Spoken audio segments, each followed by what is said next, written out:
Ay, la moda. Cuántas desgracias se cometen en tu nombre. Hola, bienvenidos a Esto No Es un Spoiler. Mi nombre es Joaquín y el día de hoy vamos a platicar de modas literarias. ¿Qué es una moda literaria? Bueno, es un libro que se vuelve muy popular, que le gusta mucho a la gente y que, no importando si este libro es bueno o es cuestionable, genera una serie de imitadores que van deslustrando poco a poco el libro original para tratar de hacer cash con lo mismo. Entonces, el día de hoy quiero platicar de 10 ejemplos muy contemporáneos de este tipo de modas literarias. He escogido libros o movimientos o modas que son muy recientes, es decir, no vamos a platicar de cuando las novelas de caballería se pusieron de moda en el siglo XVI, o cuando la novela gótica se puso de moda en el siglo XVIII, o cuando la novela de folletín se puso de moda en el siglo XIX, o cuando la pulpa se puso de moda a principios del siglo XX, o cuando las novelas de juegos de rol se pusieron de moda en los años 80, no. Vamos a hablar de modas más bien contemporáneas que ustedes pueden identificar muy bien. ¿Y cómo está estructurado este top?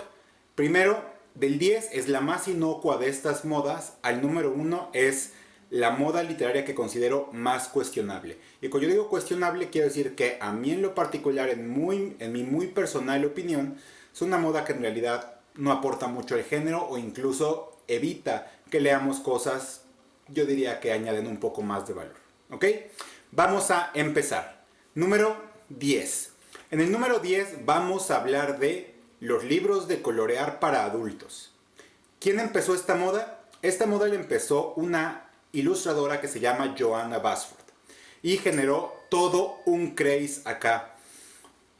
Empezaron a surgir muchos libros de colorear para adultos. La propia Johanna Basford ha sacado 4 o 5 y luego empezaron a salir los libros de mandalas y así, lo cual está muy bien. Yo puse esta moda como la más inocua por dos razones. La primera, porque en realidad no es literatura, obviamente son libros de colorear, no es nada de texto. Las únicas historias son las que nosotros queremos darle a los dibujos. Y en segundo lugar, pues porque son libros de colorear, no le hacen absolutamente nada a nadie. ¿Cuál es el único problema? Es no los libros de Johanna Basford, que es una ilustradora increíble, no los libros de mandalas, que tienen bastante complejidad en los dibujos, sino la flojera con la que mucha gente empezó a sacar libros de colorear para adultos. O sea, libros tematizados, por ejemplo, Christopher Paolini, el autor de La infame Eragon, sacó su libro de colorear antes de que sacara su libro nuevo de cuentos. Luego, ¿quién más? Sacaron un libro de colorear de Mundo Disco, un libro de colorear, no sé, creo que los Juegos del Hambre, un libro de colorear, etc. Y eso ya pues es prácticamente flojera porque no son ilustraciones que tengan la calidad esperada, por así decirlo, de lo intrincado que son los dibujos de Johanna Basford. Número 9. En el número 9 vamos a hablar de los libros de economía conductual. ¿Quién empezó esta moda? Esta moda la empezaron Steven Levitt y Steven Dubner con Freakonomics. Este libro, que son varios capítulos en el cual explican ciertos fenómenos a través de la economía conductual. Levitt y Dubner crearon un imperio, por así decirlo, porque se pusieron de moda esa economía popular a los ojos de la gente, ¿no? Una economía mucho más sencilla, más microeconómica, hablando de la toma de decisiones de los agentes mediante los incentivos. Yo leí el libro de Levitt y Dubner, leí también el de Tim Harford, que es el economista camuflado, y uno de Tyler Cowen, que es, no me acuerdo cómo se llama el de Tyler Cowen. Pero luego empezaron a salir, por ejemplo, el libro de Daniel Kahneman, que es el que ganó el premio Nobel de Economía. También los libros de Dan Ariely, de Predictably Irrational, etc. Y en realidad son libros que se complementan muy bien para hablarnos un poquito de cómo es que los agentes toman decisiones. Y lo hacen de forma divertida, ¿no? Hablan de la economía mediante ejemplos del día a día. Muy famosos son los ejemplos en Freakonomics, por ejemplo, de los padres a los cuales, para evitar que llegaran a recoger o a dejar tarde a sus hijos en un colegio, en vez de ponerles una multa, que eso era ponerle precio a la culpabilidad, más bien los pusieron en ridículo y eso hizo que los padres dejaran de dejar tarde a los niños. Y la otra, la más controvertida, es cuando afirmaron que la aprobación de leyes abortivas en Estados Unidos son responsables del descenso en el crimen porque muchos futuros criminales en teoría habrían sido abortados. ¿Ok? Yo creo que no tienen mucho nada de malo estos libros, no les veo ningún problema. Obviamente Si alguien cree que estos libros banalizan la economía o discusiones económicas más importantes, bueno, ya será él, pero en realidad yo solo quería hablar de esta como una moda literaria. Van a ver que en este top 10 va a haber, creo que este es el último ejemplo de no ficción, me parece que está ahí, creo que sí. Y pues bueno, esa es la moda número 9. Número 8. Los poetas de Instagram. ¿Quién empezó esta moda? Esta moda la empezó Rupi Kaur, la poetisa canadiense, si mal no recuerdo, sí, que escribió Milk and Honey, sí, Flores, Flor y Miel, o como se llama, sea que se llame. Y pues lo único que tengo que decir de estos poetas de Instagram es que no me gustan. La verdad yo soy más de métrica y rima en mis poemas y a veces me ha tocado agarrar la mesa de poesía contemporánea, esos poemas sencillos, en verso libre, etcétera, y los veo y la verdad no me gustan y es lo único que tengo que decir acerca de ellos. Está bien que haya reiniciado este amor por la poesía, está súper, me encanta. Obviamente yo en mi muy particular punto de vista creo que no son poemas de muy buena calidad que digamos y que a mí en lo particular no me causan mayor reacción o sensación y en realidad es lo único que puedo decir con ellos. Sorry. Número 7. La novela histórica de la Europa medieval. ¿Quién empezó esta moda? Le empezó Ken Follett con Los Pilares de la Tierra. Los Pilares de la Tierra yo lo leí a los 16 años y me gustó bastante, creo que fue el libro más largo que yo había leído hasta ese momento en mi vida. Y pues si bien no es una novela, vamos a decir, altamente literaria, sí es muy entretenida y sí nos deja 1200 páginas o 1300 páginas, que son el libro que pasan volando. Obviamente la novela de lo que peca es de ponerle actitudes contemporáneas a personajes medievales y ponerle una trama más bien telenovelesca a un libro. Pero pues reventó, ¿no? Y es el libro más famoso y más vendido de Ken Follett. Es un libro que hizo leer a mucha gente y también posibilitó toda una serie de novelas que hablan de cosas de construcción en la Edad Media. Aquí obviamente quienes siguieron la moda, pues Ildefonso Falcones con La Catedral del Mar en Barcelona. Y también hay un escritor alemán que se llama Daniel Wolf, que ahora se puso a escribir una novela de la historia de un bosque, ahora la historia de un puente, ahora la historia de no sé qué más. Entonces, estas novelas obviamente su gran problema que tienen es que no están investigadas, digamos, pueden estarlo en detalles históricos, pero no lo están muy bien en la, digamos, la actitud de los personajes, ¿no? Y los personajes tienen una tendencia exagerada a comportarse con actitudes de la vida contemporánea y la otra es que también los autores, por dejar la popularidad de las novelas, tienden a asignar buenos y malos en esa novela, obviamente obviando toda esa serie de complejidades de la vida institucional en el siglo, bueno, en los 10 siglos que duró la Edad Media, ¿no? Entonces, ahí en el número 7 vamos a hablar de la novela de histórica de la Edad Media. Número 6. Los romances con los Highlanders escoceses. ¿Quién empezó esta moda? Esta moda la empezó Outlander o Forastera. Y si uno agarra por ahí o esas infames rincones en Goodreads de todas esas novelas de romance malillo, va a ver que hay muchas novelas que ahora pusieron de moda al Highlander escocés. Muchas veces poniendo al héroe, muchas solamente con el kilt, o sea, la falda escocesa y nada más de ropa. Y la chica prensada de él, ¿no? Pues en realidad no he leído Forastera, la verdad lo único que tendría que decir de esta moda es que me llama mucho la atención cómo ese tema se puso en moda gracias a Diana Gabaldón. Y pues también las rebeliones jacobitas del siglo XVIII tienen mucha más complejidad de lo que ese tipo de novelas les dan y aleja cómo entender qué es lo que causó las rebeliones jacobitas, por qué, de dónde viene el separatismo escocés, cuál es lo que es diferente entre Escocia e Inglaterra, etcétera, ¿no? Pero pues en realidad tampoco tengo mucho que decir acerca de esta moda literaria, solamente decir que me llama bastante la atención. Número 5. Los libros de autoayuda que dicen groserías. ¿Quién empezó esta moda? Esta moda la empezó ese libro de Mark Manson que se llama El sutil arte de que te importe un carajo en Latinoamérica y en España se llama El sutil arte de que te importe una. Bueno, hablar de libros de autoayuda siempre es un tema complicado. Hay libros de autoayuda que podríamos llamar buenos pero en realidad tienen la fama este género o esta sección de la librería en ser de calidad bastante cuestionable o de decir obviedades. Entonces, acaba de sacar otros libros como el de Prem Dayal y así, pero yo creo que lo único que tienen estos libros, yo leí el libro de Mark Manson, por cierto, yo lo que único que creo que tienen estos libros es que reempacan un mensaje normal, un mensaje típico de los libros de autoayuda, solamente con un título que es puro clickbait.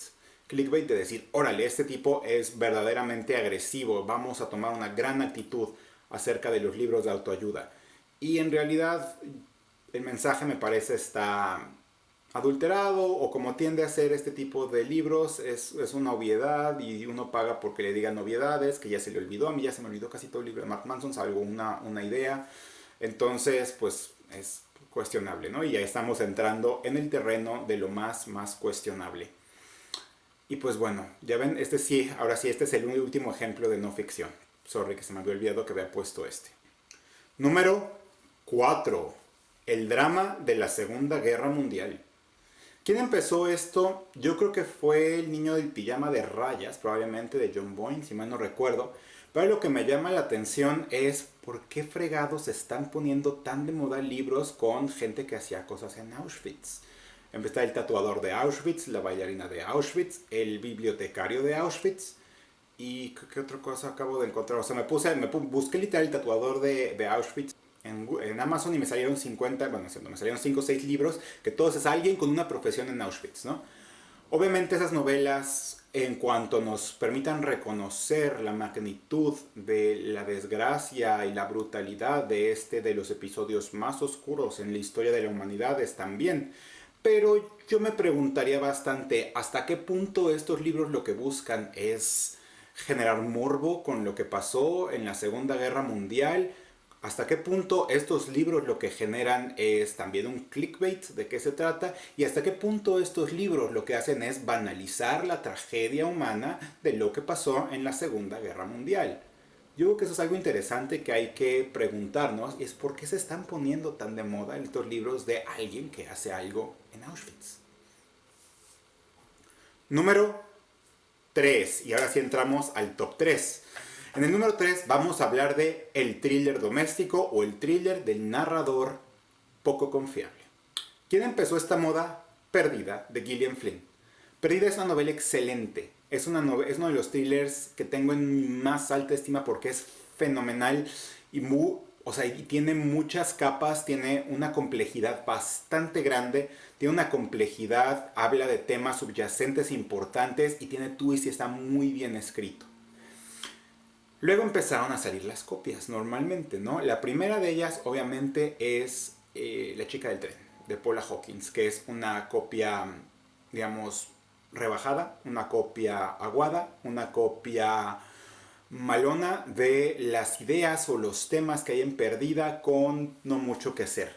Y la chica del tren vendió tantísimo y reventó las listas de popularidad de los libros a tal punto que empezaron a surgir también toda una serie de libros de moda donde se trata de una narradora que tiene algún problema psicológico que le impide recordar cosas, y esto genera buena parte del MacGuffin, por así decirlo, de la trama. Estamos hablando de libros como La mujer en la ventana. ¿Qué otro libro? Ya no me acuerdo qué otro, pero he visto muchos thrillers, sobre todo escritos en Inglaterra y Estados Unidos, de narradoras que viven dramas domésticos y no se pueden acordar, o no pueden ver, o no pueden accionar. Esto es una variación, obviamente, del estilo Hitchcock, de hacer crimen, de hacer thriller y hacer, digamos, novelas de crimen, pero hasta cierto punto yo también me pregunto, ¿qué tanto agrega tanta variación, tanto de lo mismo, más de lo mismo, más de lo mismo? No lo sé. No lo sé, la verdad. No lo sé, la verdad. Yo amo la novela de Perdida, es impresionante, pero si uno agarra la siguiente iteración, que es La chica del tren, ya empieza a sonar y ya de ahí para adelante. Entonces, yo creo que esta es de las modas peorcitas y es creo que la última moda que viene en este top, que un libro excelente genera copias que son de muy, pero muy, pero muy dudosa calidad. Número 2. Y el número 2 y el número 1 yo los ponía en serio. ¿Cuál será peor? Yo creo que este peleó muy fuerte con el número 1 y podríamos casi decir que es un empate. Pero en el número 2 vamos a hablar de el thriller religioso. ¿Quién empezó el thriller religioso? Obviamente El Código Da Vinci de Dan Brown. Y del Código Da Vinci, además de las demás novelas de Robert Langdon escritas por Dan Brown, salieron novelas como El 8 de Catherine Neville, las novelas de Kate Moss, ¿qué otro thriller religioso? O sea, son tantos que uno ya literal no se acuerda, ¿no? Y pues su plantilla o estructura es igual, que hay gente contemporánea que descubre secretos milenarios o secretos centenarios que alguien no quiere que salgan a la luz y pues pasan cosas. Y en realidad pues aquí no hay nada que decir, sino que una novela tan cuestionable es de mis muy pocos libros de una estrella, El Código Da Vinci. No, no tiene nada que ver, digamos, lo religioso del thriller, tiene más que ver, obviamente, lo atroz de la caracterización, la trama y obviamente la falta de investigación de Dan Brown, ¿no? No tiene mucho que ver el tema religioso, tiene mucho más que ver la manera atroz en la cual el señor investigó los temas del arte y deformó cosas para acomodarlas en su trama. Obviamente es un libro que uno no puede parar de leer, pero, o sea, yo creo que es de los pocos libros que después sí me hizo enojar. Porque, y otra cosa que me hizo enojar obviamente es que a la gente le guste tanto, ¿no? O sea, guys, please. O sea, es cuando uno digo, yo espero mejores cosas del gran público lector. Y pues obviamente no tienen mucha base, digamos, nada de sustancia. Entonces, pues no voy a decir más que brínquense, yo creo, el género completo de thriller religioso. Salvo Humberto Eco. Pero Humberto Eco no es tanto un thriller religioso, es más como una parodia, muy antes, escrita antes del Código Da Vinci y demás. Pero bueno. Y ahora sí, llegamos al número 1. Y en el número 1 vamos a poner la distopía adolescente. ¿Quién empezó la distopía adolescente? Obviamente, Los Juegos del Hambre de Susan Collins. ¿Cuál es el tema fundamental de la distopía adolescente? Yo creo que el gran problema con la distopía adolescente es banalizar por completo un género muy respetable que tiene que ver con miedos políticos que tenemos acerca de tendencias que al autor en cuestión le parecen preocupantes. Un mundo feliz, la preocupación tiene que ver con la producción en masa, con la optimización, con tener a la gente contenta. En 1984 la preocupación es con el surgimiento del totalitarismo. En El cuento de la criada la preocupación es con el ascenso de la derecha religiosa en Estados Unidos. En Fahrenheit la preocupación es con la cultura de la censura. ¿Cuál es el problema? Quizá los Juegos del Hambre contienen una pizca de esa crítica que tiene que ver fundamentalmente con una crítica, una preocupación con la sociedad del espectáculo, con los reality shows. Pero lo lleva más allá. Y ya cuando vemos los libros que le siguieron, que se pusieron de moda como un hecatombe entre la juventud, nos vamos a encontrar con cosas como Divergente o El Corredor del Laberinto, los cuales, ¿qué tienen de distópico? O sea, ¿qué es la distopía? O sea, ¿cuál es el mensaje político que tienen estos libros? No lo sé.